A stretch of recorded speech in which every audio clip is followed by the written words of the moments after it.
So let's use these examples to understand how to simplify fraction. So we have here proper fraction and mixed numbers as we study on the previous videos. So example, itong una, 4/8. So ang kuhanapin lang po natin dyan is the GCF. Yung tinatawag nating GCF. Ano ba ang GCF?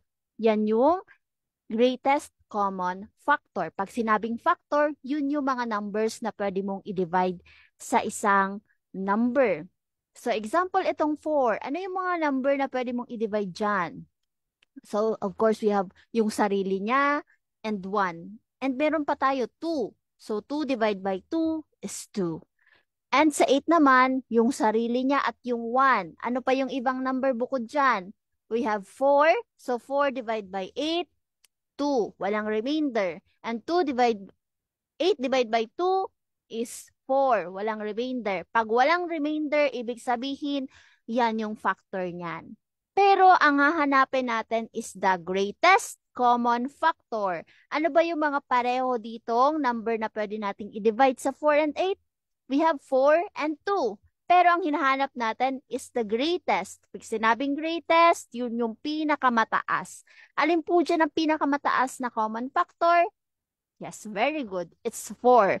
So, ang gagawin lang natin dyan, i-divide lang natin itong 4/8 pareho sa 4.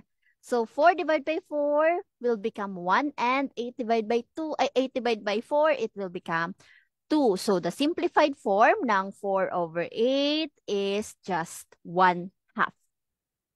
So, instead of writing this one, you can write 1/2. Let's take another example. What if mixed number yung answer mo? Paano mo yun isi-simplify? So, again, gagamit tayo ng GCF and then we have here 3 and 6. Ano yung mga number na pwedeng natin i-divide sa 3? Bukod doon sa sarili niya at sa 1, okay, wala na. So, we can stop at that. Okay na yan. How about yung 6? Yung sarili niya at yung 1 and 3. So, 6 divided by 3, it's 2. And 6 divided by 2, it's 3. So, walang remainder. Ibig sabihin, factor yan ng 6. So, now let's identify what is the common factor. So, 3 lang. So, wala nang ibang pagpipilian, 3 lang.